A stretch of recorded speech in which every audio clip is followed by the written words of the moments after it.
नमस्कार दोस्तों, आज की कहानी एक भावनात्मक कहानी है।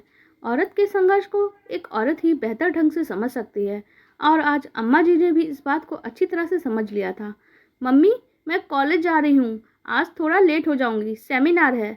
ठीक है अनु, जरा संभल कर जाना। क्या मम्मी, आप भी ना, आज भी मुझे छोटी सी बच्ची समझती हो। यहाँ मत जाया कर, वहाँ मत जाया कर। हाँ हाँ, जानती हूँ तुम बहुत बड़ी हो गई हो, पर मेरे लिए आज भी तुम गोल मटोल सी प्यारी सी छोटी सी अन्नू है। अन्नू के चेहरे पे मासूम सी मुस्कुराहट तैरने लगी।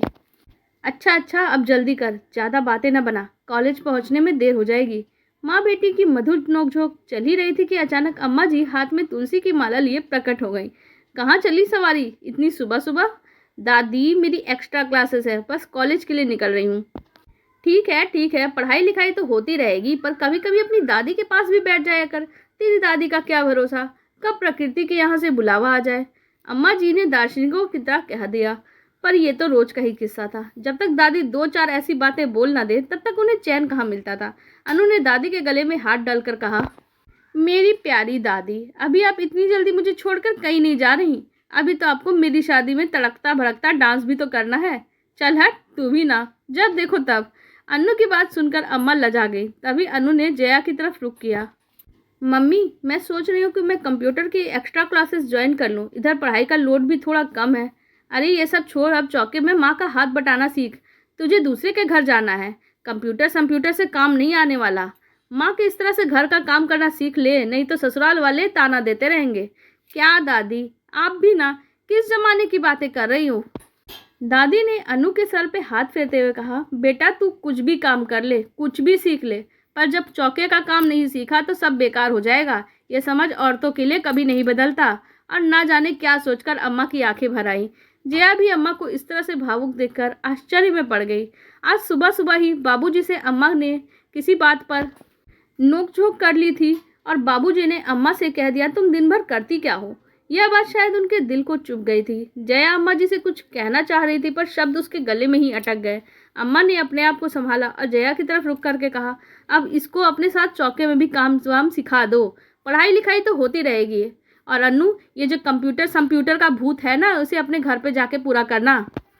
जया सोच में पड़ गई। अपना घर, अम्मा जी की नज़र में अपना घर आखिर कौन सा था? जहाँ अन्नू रहती थी, क्या वह घर उसका अपना घर नहीं था? शादी के पहले जब उसने अपनी माँ से कथक सीखने के लिए जिद की थी, तो बाबूजी कितना नाराज हुए थे। अच्छे घर की लड़कियां ये सब नहीं सीखा करती।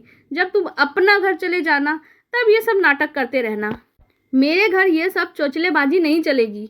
जया सोचने लगी, वक्त बदल गया, पीढ़ियां बदल गई, पर आज भी ये निर्णय नहीं हो पाया कि बेटियों का असली घर कौन सा होता है। अनु कॉलेज चली गई और जया घर के कामों में व्यस्त हो गई। दिन भर काम करते करते उसकी कमर अकड़ गई थी। ना जाने क्यों उसका मन बार बार विचलित हो रहा था। कल रात में ही अम्मा ने एक तस्वीर दिखाई, अन्नू अब शादी के लायक हो गई है, अब जल्दी से जल्दी इसके हाथ पीले कर दे। तुम्हारे बाबूजी की भी अंतिम इच्छा है कि मरने से पहले वो अपनी पोती का विदा कर दे।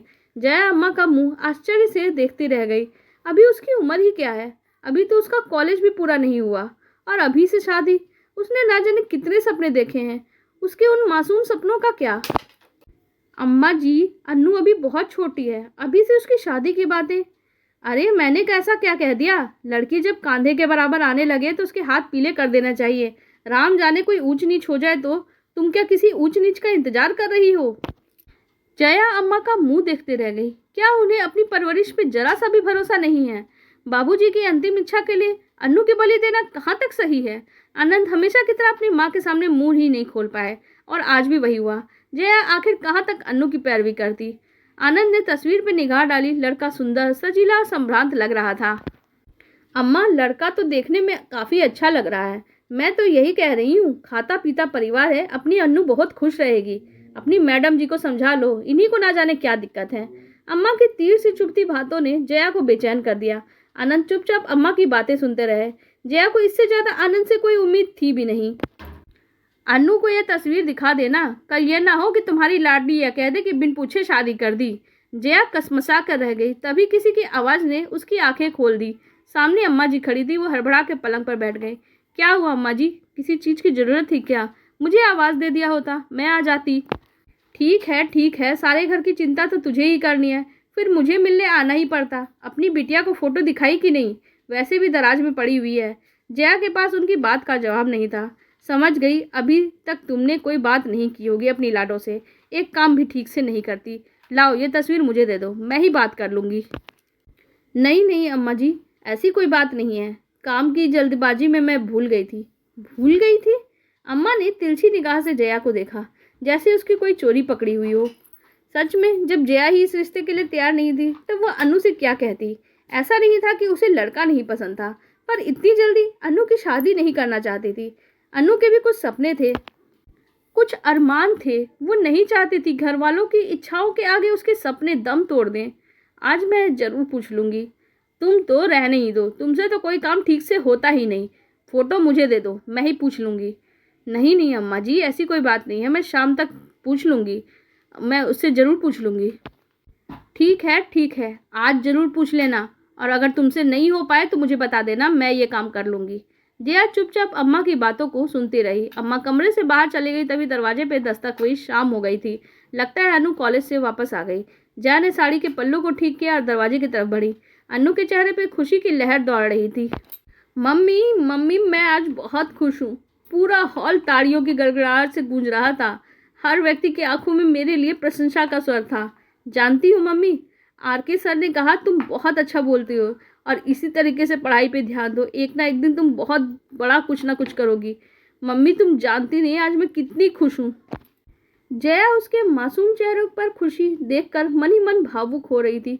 कैसे समझाए घर वालों को, कैसे बताए अनु को उसकी खुशियों को, उसके सपनों की तोड़ने की तैयारी शुरू हो चुकी है।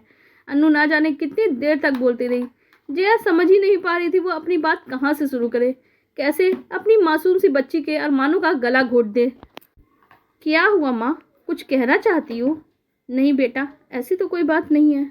अनु ने बड़े ही लाड से उसके हाथों को अपने हाथ में लेके आंखों में आंखें डालकर पूछा। माँ, इतनी बड़ी तो मैं हो ही गई हूँ कि तुम्हारे दिल की बातों को समझ पाऊँ। जया का दिल भर आया।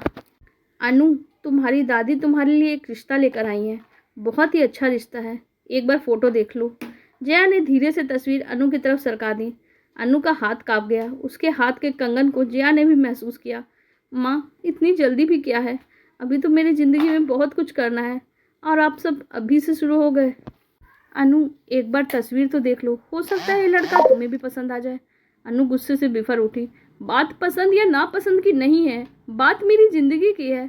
सच बताओ माँ, क्या तुम भी यही चाहती हो?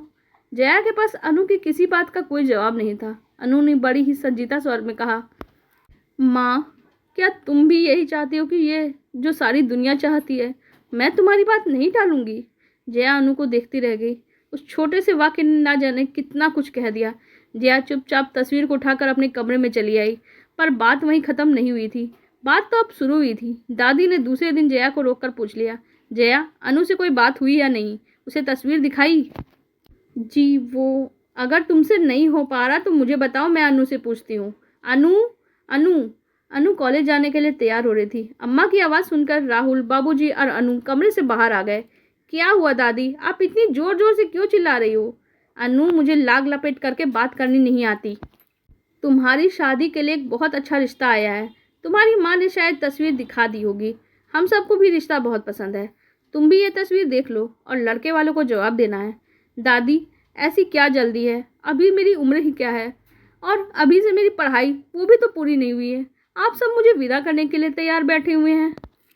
बेटा, हर चीज़ का एक वक्त होता है। शादी की उम्र निकल जाएगी तो हाथ रिश्ते आने से रह गए, हाथ मलते रह जाओगी फिर। पर दादी, पर वर कुछ नहीं, मैंने जो कह दिया सो कह दिया, और तुम्हारे दादाजी की भी यही इच्छा है। ड्राइंग रूम में अजीब सा सन्नाटा पसर गया। तभी एक गंभीर सी आवाज़ ने इस सन्नाटे को तोड़ा। अम्मा जी, अगर अन्नू नहीं चाहती है उसकी शादी अभी हो, तो हमें उसकी शादी अभी नहीं करनी चाहिए। अम्मा ने जलती हुई निगाह से जया की तरफ देखा। देख रहे हैं आनंद के पापा, इनके भी पर निकल आए हैं। कैसी माँ हो तुम? अपनी बेटी को समझाना चाहिए, उल्टे तुम उस गलत फैसले में उसका साथ दे रही हो, उसे बढ़ावा दे रही हो। नहीं अम्मा जी, ये उसकी ज़िंदगी है, उसकी ज़िंदगी के फैसले उसी के होंगे और हम सब उसके फैसले नहीं लेंगे। वाह वाह, क्या बात कह रही है? अम्मा जी ने चिढ़ कर कहा। इसका मतलब ये है कि हमारे माँ बाप और उनके माँ बाप ने अपनी बेटियों के लिए जो फैसले लिए वो आज तक गलत थे। जय ओ, यही सुनना बाकी रह गया था। जया ने बड़ी ही संजीदा स्वर में कहा, काश मेरे पापा ने भी मुझसे शादी करने से पहले एक बार मुझसे पूछा होता। हाँ, सिर्फ एक बार। जया आनंद की तरफ देख रही थी और आनंद उसे आश्चर्य से देख रहा था। क्या कमी है तुम्हारी जिंदगी में? सब कुछ तो है, आनंद जैसा पति है, इतना अच्छा घर है, संतान का सुख है, घर परिवार में भी धन की कोई कमी नहीं है। तुम्हें और क्या चाहिए? क्या किसी औरत को इससे ज्यादा कुछ चाहिए होता है? अम्मा जी ने अपनी बात की पैरवी की। हाँ, चाहिए होता है। शादी की वजह से मेरी पढ़ाई बीच में ही छूट गई। आप सब जानते हैं, मेरे भी बहुत सारे सपने थे। मैं भी चाहती थी कि औरों की तरह पढ़ लिख पाऊँ, अपने पैरों पे खड़ी हो पाऊँ, पर यह सपना तो सपना ही रह गया। हम बेटी की पढ़ाने की बात तो करते हैं, पर उसे सपने देखने और फैसले देने का अधिकार बिल्कुल ही नहीं देते हैं। सो ऐसी पढ़ाई का क्या ही फ़ायदा? ऐसा नहीं है कि मुझे अपने पति से शिकायत है कि उन्होंने मेरे लिए कोई कमी रखी, पर जब किसी मुद्दे पे मेरी उनसे बहस हो जाती है तो वो मुझे नीचा दिखाते हुए कह देते हैं कि तुम चुप रहो, तुम्हें समझ में नहीं आता है, तुम पढ़ी लिखी नहीं हो। आपकी गृहस्थी को देखने वाली, आपके बच्चों को पालने वाली, आपके माता पिता की सेवा करने वाली आपकी पत्नी आपसे सिर्फ इसलिए कम है क्योंकि वो आपके जितना पढ़ी लिखी नहीं है। पर यह अफसोस तो मुझे जीवन भर रहा और जिंदगी भर आगे भी रहेगा। काश मैंने अपने पिता के फैसले का उस दिन विरोध किया होता। काश मेरे पिता ने मुझसे मेरी राय मांगी होती, तो मेरा जीवन आज कुछ और होता। मैं भी खुशहाल जीवन जीती और आप सबके आत्मसम्मान के साथ मेरा भी आत्मसम्मान बना रहता। मैं उसे स्वीकार कर पाती। बाबूजी एकटक जया को देख रहे थे। उन्होंने जया के सर पे हाथ फेरा और कहा, इस घर में एक दूसरे के दुख सुख को समझने वाली मेरी बहू के दर्द को इस घर में कभी किसी ने नहीं समझा। पर बेटा, मुझे तुम पर गर्व है कि तुमने हमें एक बहुत बड़े पाप को करने से रोक लिया, बचा लिया। मैं बहुत शर्मिंदा हूँ। मुझे गर्व है कि मुझे तुम्हारी जैसी बहू मिली। अम्मा की आंखों में भी झरझर आंसू बह रहे थे। शायद एक औरत के संघर्ष को एक औरत ही बेहतर ढंग से समझ सकती है। और आज अम्मा जी ने भी इस बात को अच्छी तरीके से समझ लिया था। सभी के आंखों में आंसू भरे हुए थे और सभी के चेहरे पे एक सहज मुस्कान थी। आज सूरज दिल के अंधेरे के दूर कर चुका था और एक नई रोशनी के साथ आकाश में चमक रहा था। आज मन की मुंडेर पे उम्मीद का दिया टिमटिमा रहा था। आप लोगों को हमारी ये कहानी कैसी लगी कमेंट सेक्शन में ज़रूर बताइएगा। साथ ही वीडियो को लाइक कर दीजिएगा और हमारे चैनल को भी सब्सक्राइब कर लीजिएगा। धन्यवाद।